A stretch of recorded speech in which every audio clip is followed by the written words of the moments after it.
Hello everyone, स्वागत है आपके अपने यूट्यूब चैनल जेकबो 2.0 में। आज हम लोग इस वीडियो के माध्यम से देखेंगे प्यारे दोस्तों, जो आज आप लोगों को 25 फरवरी को क्लास 12 का होम साइंस है, उसका हम लोग वीवीआई सब्जेक्टिव क्वेश्चन को देखेंगे। और जहां से आप लोगों का जो 2 नंबर और 3 नंबर का क्वेश्चन आता है वो आप लोगों का क्लियर हो जाएगा। साथ ही आपको बता दें प्यारे दोस्तों, इससे पहले ऑब्जेक्टिव का 3-4 वीडियो अपलोड हो चुका है। अगर आप लोग उसे सब वीडियो को अच्छे से देख लेते हैं तो आपका 25 में से 25 आने की प्रबल संभावना है। 25 में से 25 नहीं तो आप लोगों का 23 तो जरूर आ सकता है। तो चलिए बच्चों, देर ना करते हुए हम लोग आज का सब्जेक्टिव क्वेश्चन को शुरुआत करते हैं। आज आप लोगों का इस सब्जेक्ट के माध्यम से हम लोग 2 और 3 नंबर का जो प्रश्न रहता है उसको हम लोग क्लियर करेंगे, और इसी तरह से सब्जी सब्जेक्ट का आप लोगों का करवाया जाएगा। तो अगर अभी भी आप लोग इस चैनल में नए हैं तो चैनल को सब्सक्राइब करके बेल आइकन को प्रेस कर लीजिए प्यारे दोस्तों, क्योंकि आप लोग जब एग्जाम दे के आइएगा तो आंसर की भी आप लोग इस चैनल के माध्यम से मिला सकते हैं।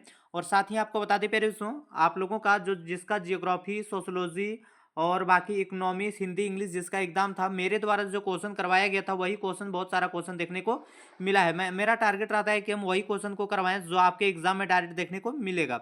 तो इसलिए अगर अभी भी आप लोग इस चैनल में नए हैं तो अपने प्यारे प्यारे हाथों से चैनल को सब्सक्राइब करके बेल आइकन को प्रेस कर लीजिए। साथ ही अपने मित्रों को भी शेयर कीजिए, और अगर आप लोगों को वीडियो अच्छा लगे तो वीडियो को लाइक करके जाइएगा प्यारे दोस्तों। साथ ही आप लोग कमेंट बॉक्स में बताइएगा कि आप लोग कहाँ से हैं। तो चलिए इसमें देखिए क्या है। पहला क्वेश्चन जो है सो परिपक्वता से आप क्या समझते हैं। तो परिपक्वता का मतलब क्या होता है। परिपक्वता शारीरिक, मानसिक और भावनात्मक विकास की अवस्था है। दैट मीन्स परिपक्वता क्या होता है। शारीरिक, मानसिक और भावनात्मक विकास की अवस्था होता है जब एक व्यक्ति वयस्कता की ओर बढ़ता है। जैसे कहने का मतलब जब एक व्यक्ति लगभग 18 साल की ओर होता है या 10 साल से अधिक होता है तो हम लोग बोलते हैं क्या, धीरे धीरे मैच्योरिटी हो रहा है, उसमें समझ आ रहा है। तो समझ के साथ शारीरिक रूप से, मानसिक रूप से और भावनात्मक रूप से, तो उसी को हम लोग बोलते हैं परिपक्वता। चलिए बच्चों, आगे हम लोग देखते हैं क्या है क्वेश्चन। वृद्धि की परिभाषा दीजिए। तो वृद्धि का परिभाषा क्या होगा। वृद्धि शरीर के आकार, वजन और संरचना में होने वाली मात्रात्मक वृद्धि है, गुणात्मक नहीं, मात्रात्मक। तो आप लोग याद रखिएगा यहाँ मात्रात्मक। वृद्धि शरीर के आकार, वजन, शरीर का वजन और शरीर में जो संरचना होने वाला उसका मात्रात्मक वृद्धि है, उसी को हम लोग क्या बोलते हैं, वृद्धि। चलिए आगे हम लोग देखते हैं क्वेश्चन नंबर 28 में। देखिए क्या है। शारीरिक विकास की विभिन्न अवस्थाएं लिखिए। शारीरिक जो विकास है उसकी विभिन्न अवस्थाओं को बोला गया है। तो शारीरिक विकास की विभिन्न अवस्थाएं होती है। शैशवावस्था होता है, बाल्यावस्था होता है, किशोरावस्था और व्यवस्था। तो ये 4 अवस्था होता है। ये आप लोगों को ऑब्जेक्टिव क्वेश्चन में करवाए थे। तो यही 4 अवस्था होता है, आप लोग देख सकते हैं। शैशवावस्था, बाल्यावस्था, किशोरावस्था और व्यवस्था, नहीं जिसको हम लोग बोलते हैं वयस्क। देखिए इसमें क्या, बालकों में भाषा विकास के चरण को बताइए। बालक में जो है सो भाषा विकास का चरण किस प्रकार से होता है उसके बारे में पूछा गया। और सभी क्वेश्चन आप लोगों को अच्छे से समझ में आएगा प्यारे बच्चों। अगर आप लोगों को एक बार में दिक्कत हो रहा है तो आप लोग वीडियो को 2 की एक स्पीड करके देखिए, और 2 बार वीडियो को देख लीजिए और अच्छे से एक बार रीड कर लीजिए, या फिर स्क्रीनशॉट लेके आप लोग एक बार मन से पढ़ लीजिए, आप लोगों को याद हो जाएगा। अगर आप लोगों का ये क्वेश्चन आता है तो बहुत अच्छा है, लेकिन फिर भी बहुत क्वेश्चन देखने को मिलेगा। अगर नहीं आता है तो इसी से रिलेटेड जो क्वेश्चन आएगा आप लोग वहां पे आंसर अपना लिख सकते हैं। और आपको एक सिक्योर बात बताए जो प्यारे दोस्तों, आप लोग खाली पन्ना बिल्कुल भी नहीं छोड़ के आइएगा। आप लोग जो जानते हैं उसी से रिलेटेड आप लोग लिखिएगा, तो कि ताकि आप लोगों का कुछ ना कुछ नंबर मिलेगा। तो देखिए इसमें क्या है, क्वेश्चन नंबर 21 में, बालकों में भाषा विकास के चरण को बताइए। बालकों में भाषा विकास के चरण होता है रुदन, बल, बबलाना, उसके बाद एक शब्द वाक्य, 2 शब्द वाक्य और पूर्ण वाक्य।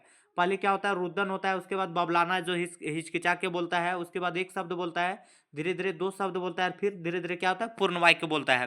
तो यही है बच्चों। चलिए आगे देखिए क्या है क्वेश्चन नंबर 30 में, संक्रामक रोग से बचाव के सामान्य तरीके क्या है। संक्रामक रोग जो होता है उसके बचाव के सामान्य तरीके क्या है।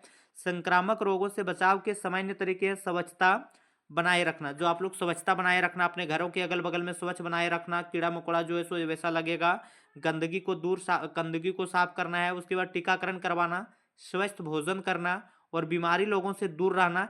ये सब जब हम लोग परहेज करेंगे तब क्या होगा, हम लोग संक्रामक रोग से बच सकते हैं। और संक्रामक रोग जनरली हम लोग कहते हैं किसको बच्चों। तो आपको बता दें, जब एक संक्रमित व्यक्ति या जब एक रोगी व्यक्ति से किसी स्वस्थ व्यक्ति में जब जो रोग फैल जाता है उसी को हम लोग क्या बोलते हैं, संक्रामक रोग। तो ये किसके माध्यम से फैल सकता है, वायु के द्वारा, भोजन के द्वारा, जल के द्वारा, ये सब के माध्यम से फैल सकता है। तो देखिए क्वेश्चन नंबर 31 में, विटामिन ए तथा लौह तत्व की आवश्यकता शालापूर्व अवस्था में अधिक क्यों होती है। तो ये जो आप लोगों को पूछा गया कि विटामिन ए और लौह तत्व की आवश्यकता जो सो शालापूर्व अवस्था में अधिक क्यों होती है। तो देखिए इसका राइट आंसर हो जाएगा, विटामिन ए और लौह तत्व की आवश्यकता शालापूर्व अवस्था में अधिक होती है, क्योंकि यह अवस्था तीव्र शारीरिक और मानसिक विकास की होती है। ये जो अवस्था होता है तीव्र शारीरिक विकास होता है, और इसी में जो सो मानसिक विकास या मानसिक जो सो डेवलप करता है। तो आशा है दोस्तों आप लोगों को समझ में आ रहा होगा। और देखिए आप लोग जो है सो बहुत ज़्यादा लंबा आप लोगों का करके आंसर लिखने की दरकार नहीं है। जो आप लोगों को मेन फैक्ट पूछा गया अगर आप लोग उससे लिख देते हैं तो आपका कंफर्म नंबर मिल जाएगा। अगर आप लोगों को बढ़ाना है, बड़ा छोटा भी लिखना भी है, अगर बढ़ा के, तो आप लोग क्या कर सकते हो, जो मेन फैक्ट है उसको आप लोग ऊपर में लिखिए, उसके बाद नीचे जो मन करता है सो लिखिए, लेकिन ऊपर में जो मेन पॉइंट है सो आना चाहिए प्यारे बच्चों। तो इसमें देखिए आप लोगों को क्या क्वेश्चन, बजट कितने प्रकार का होता है वर्णन कीजिए। बजट 3 प्रकार के होते हैं, संतुलित बजट, अधिशेष बजट, घाटे बजट। संतुलित बजट में आय और व्यय बराबर होते हैं। देखिए बजट जनरली 3 प्रकार के होते हैं, ये आप लोगों का ऑब्जेक्टिव में भी आ सकता है, संतुलित बजट, अधिशेष बजट और घाटे बजट। तो संतुलित बजट किसको बोलते हैं, आय और व्यय सेम होता है। मान लीजिए आप 100 रुपया कमाए हैं और 100 रुपया खर्चा कर दिए, तो इसमें क्या होगा, संतुलित बजट, ना आपका आय ना ना बचा है और ना घटा है। उसके बाद अधिशेष बजट में क्या होता है, आय व्यय से अधिक होता है। आय जो है सो क्या होता है, व्यय, मतलब आप लोग का 50 रुपया खर्चा है और हम लोग 100 रुपया कमाए हैं, तो इसको हम लोग क्या बोलेंगे, अधिशेष बजट। और एगो क्या होता है बाबू, तो इसमें एगो होता है घाटे का बजट में, घाटे का बजट में ब्याज। जैसे कहने का मतलब है, आप लोग देख सकते हैं यहाँ है घाटे, घाटे के बजट। तो घाटे के ब्याज क्या होता है, मान लीजिए आप बाजार से 100 रुपया कमा के आए हैं और आपके पास 150 रुपया खर्च हो गया, तो क्या हुआ, घाटा हुआ कि नहीं, तो इसी को हम लोग बोलते हैं घाटे के बजट। चलिए आगे हम लोग क्वेश्चन देखते हैं। क्वेश्चन नंबर 33 में देखिए, पास पड़ोस का बालक पर प्रभाव कुछ पंक्तियों में लिखिए। जो पास पड़ोस का बालक पर प्रभाव कुछ पंक्तियों में, इसको लिखने बोला है। तो देखिए आप लोगों का जो ये क्वेश्चन है बच्चों, आप लोग बता दें क्या बोलते हैं, होम साइंस बहुत इजी सब्जेक्ट है, और आप लोगों को ये सब्जेक्ट इसलिए ही बनाया गया है ताकि आप लोगों का अच्छा से अच्छा नंबर आ सके। चूंकि ये हम लोग जो अपना इन्वायरमेंट में, जो अपना परिवार में जो घटित घटना होता है, उसी से संबंधित हम लोगों को इसमें जानकारी प्राप्त होता है। देखिए इसमें क्या, पास पड़ोस का बालक पर गहरा प्रभाव पड़ता है। अच्छे पड़ोस से बालकों में सामाजिक, जब अच्छे पड़ोस से बालक में सामाजिक और नैतिक मूल्यों का विकास होता है, जबकि बुरे पड़ोस से बालक में नकारात्मक आदतें विकसित होता है। कहने का मतलब, अगर आपका पड़ोसी अच्छा है तो आप भी अच्छा हो जाएंगे, अगर आपका पड़ोसी बुरा है तो आप भी बुरा हो जाएंगे, ऐसा बोला गया है इसमें। उसके बाद देखिए क्या, क्वेश्चन नंबर 34 में, दूध में मिलाए गए पानी की जांच किससे द्वारा किया जाता है। तो दूध में जो पानी मिलाया गया उसको लैक्टोमीटर से मापा जाता है प्यारे बच्चों। तो आशा है आप लोगों को समझ में आ रहा होगा। अब चलिए आगे हम लोग क्वेश्चन देखते हैं। क्वेश्चन नंबर 35 में देखिए क्या है, घरेलू हिसाब किताब रखने के लिए क्या लाभ है। तो घरेलू हिसाब किताब रखने के क्या लाभ है, घरेलू हिसाब किताब रखने से खर्चों पर नियंत्रण रहता है। जो खर्च होता है उस पर क्या होता है, नियंत्रण होता है, बचत की योजना बनती है और आर्थिक स्थिति का पता चलता है। तो ये सब चीज होता है। देखिए आप लोग बहुत इजी से लिख सकते हैं, एकदम क्वेश्चन को अपने हैंडल में लीजिए और उसको फिर अपने परिभाषा में अपने समझ के लिखिए, एकदम आप लोग अच्छे से लिख के आएंगे। और आपको बता दिए कि आप लोग कॉपी को खाली नहीं छोड़ के आइएगा। घरेलू हिसाब किताब रखने के क्या लाभ है, तो घरेलू हिसाब किताब रखने के खर्चों पर नियंत्रित होता है। घरेलू अगर हिसाब किताब रखेंगे तो हम लोग जानेंगे, अरे हम लोग ज़्यादा खर्चा कर रहे हैं, तो उसको जो है सो कंट्रोल करेंगे और उसे क्या होगा, नियंत्रण होगा। उसके बाद और क्या होता है इसमें देखिए, बचत की योजना बनती है और आर्थिक स्थिति का पता चलता है। और मेरा क्या आर्थिक स्थिति उसका पता चलता है जब मेरा पास ज़्यादा पैसा रहेगा, तो हम लोग जानेंगे कि मेरा आर्थिक स्थिति अच्छा है। उसके बाद मासिक आय से आप क्या समझते हैं, मासिक आय हम लोग किसको बोलते हैं, मानसिक आय। मानसिक आय वह संतुष्टि जो हमें अपने काम या उपलब्धियों से मिलते हैं, भले ही वह आर्थिक ना हो, वह आर्थिक ना हो। दैट मीन्स कहने का मतलब क्या है, मानसिक आय का मतलब होता है वह संतुष्टि जो हमें अपने काम या उपलब्धियों से मिलता है। जब हम लोग किसी काम को करने से जब हम लोग खुश होते हैं, तो उसी को हम लोग बोलते हैं मानसिक आय, चाहे वो उसमें हम लोगों को आर्थिक लाभ हो या ना हो, उससे कोई मैटर नहीं करता है। दैट मीन्स कहने का मतलब, जिस काम में हम लोगों को मन लग रहा है या मन लग रहा है, या फिर अच्छे से अगर क्या बोल सकते हैं, दिल जच रहा है, तो उसी को हम लोग बोलते हैं मानसिक आय, मानसिक आय। चलिए आगे देखिए क्या है क्वेश्चन, क्वेश्चन नंबर 37 में, एक अच्छे विज्ञापन से आप क्या जानकारी मिलना चाहिए। एक अच्छे विज्ञापन जो है सो उससे क्या जानकारी मिलनी चाहिए। जब मान लीजिए आप लोगों के पास एक अच्छे विज्ञापन है, उससे आप लोग क्या उम्मीद कर सकते हैं। तो देखिए इसमें क्या, एक अच्छे विज्ञापन में उत्पादकों की गुणवत्ता होना चाहिए, कीमत अच्छा होना चाहिए, उपलब्धता होना चाहिए और लाभों की जानकारी होनी चाहिए। तो ये सभी चीज़ होना चाहिए कि क्या उसका रेट है, उसका गुणवत्ता कितना है, और वो कितना जल्दी जो है सो मेरे पास पहुंच जाएगा। उसके बाद उसका टिकाऊ क्या है, इस सब चीज़ के बारे में जानकारी होना चाहिए। देखिए बच्चों आगे हम लोग देखते हैं क्वेश्चन नंबर 38 में, उपभोक्ता संरक्षण अधिनियम क्या है। तो आप लोग देख सकते हैं, उपभोक्ता संरक्षण अधिनियम उपभोक्ताओं के, जो उपभोक्ता कौन है, जैसे हम लोग, उपभोक्ताओं के अधिकार की रक्षा करता है। मान लीजिए जो बाजार में जो खरीदार है उसी को उपभोक्ता बोलते हैं। जो उपभोग करता है सामान को, उन्हें गलत उत्पादों या सेवाओं से बचाता है, उन्हें जो है सो गलत सेवाएं या उत्पादों से बचाता है। चूंकि आप उसमें जो है सो मॉल मार्क रहता है, उससे हम लोग पता कर सकते हैं कि ये सामान खराब है या अच्छा है। और आपको बता दें पहले उसको, हम लोग 38 क्वेश्चन देख चुके हैं, अब हम लोग 39 क्वेश्चन को देखेंगे। और हम लोग क्वेश्चन जो है सो आप लोग देख सकते हैं कि हम लोग कहाँ से शुरू किए थे। 26 है, इससे पहले आप लोगों का ऑब्जेक्टिव क्वेश्चन अपलोड हो चुका है। तो देखिए हम लोग देख सकते हैं इसमें क्या है, क्वेश्चन नंबर 38 आप लोग देख लीजिए। क्वेश्चन नंबर 39 में देखिए प्यारे दोस्तों, इससे पहले आपको बता दें प्यारे दोस्तों, आप मेरे से जुड़े रहने के लिए आप लोग इंस्टा आईडी फॉलो कर सकते हैं, मिलन सिंह राजपूत करके आप लोग सर्च मारिएगा तो आ जाएगा, या फिर इसका लिंक जो है सो डिस्क्रिप्शन में आप लोगों को दिया रहेगा। ऑब्जेक्टिव क्वेश्चन जो है उसका लिंक आप लोगों को डिस्क्रिप्शन में दिया रहेगा। अगर आप लोग ऑब्जेक्टिव क्वेश्चन को नहीं देखें तो अच्छे से जाके देख सकते हैं। तो देखिए प्यारे दोस्तों, इसमें क्या, यात्रा के समय पहनने वाली वस्त्र की किन्हीं 4 विशेषताओं बताइए। यात्रा के समय जब हम लोग किसी वस्त्र को पहनते हैं तो उसका 4 विशेषता बताने बोला है।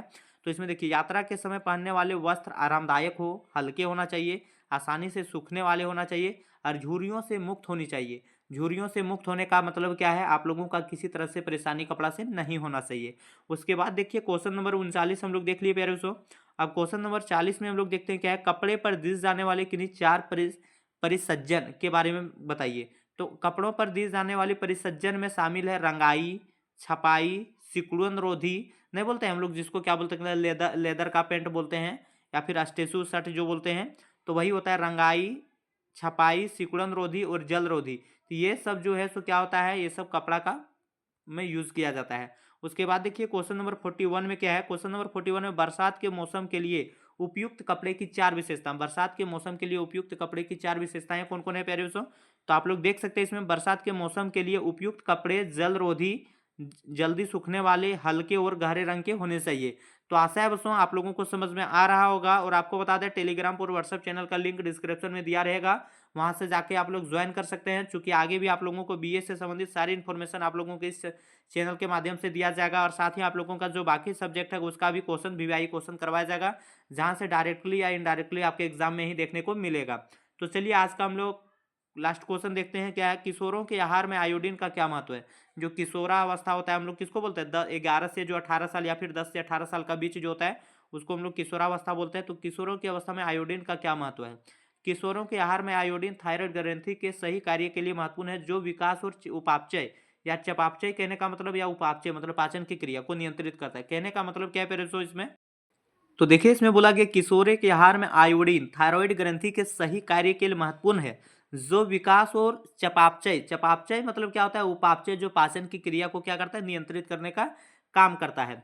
तो आशा है दोस्तों आप लोगों को समझ में आया होगा। अगर समझ में आया है तो वीडियो को लाइक कीजिए, चैनल में पहली बार विजिट किए हैं तो चैनल को सब्सक्राइब कीजिए, साथ ही बेल आइकन को भी प्रेस कर लीजिए।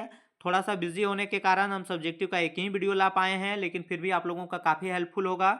आप लोग एग्जाम देख, आप लोग ये वीडियो देख के जाइए, और साथ ही आप लोग जब आंसर की करवाएंगे उस टाइम आप लोग जरूर बताइएगा कि आपका 25 में से ऑब्जेक्टिव में से कितना आया, और साथ ही हम मेरा वीडियो से कितना देखने को मिला है, ये आप लोग कमेंट बॉक्स में बताइएगा। साथ ही आपको बता दें प्यारे दोस्तों, आप लोग टेलीग्राम और व्हाट्सएप चैनल का लिंक में जाके आप लोग ज्वाइन कर सकते हैं, क्योंकि सबसे पहले जब वीडियो आएगा तो वहाँ अपलोड किया जाएगा, या नोट्स वगैरह आप लोगों को वहाँ प्रोवाइड करवाया जाता है। चूंकि ऐसा होता है कि बहुत बार टाइम के अभाव होने के कारण वीडियो अपलोड नहीं कर पाते। तो चलिए दोस्तों मिलते हैं नेक्स्ट वीडियो के साथ, तब तक के लिए बाय, धन्यवाद, जय हिंद, जय भारत। आपके एग्जाम के लिए बेस्ट ऑफ लक।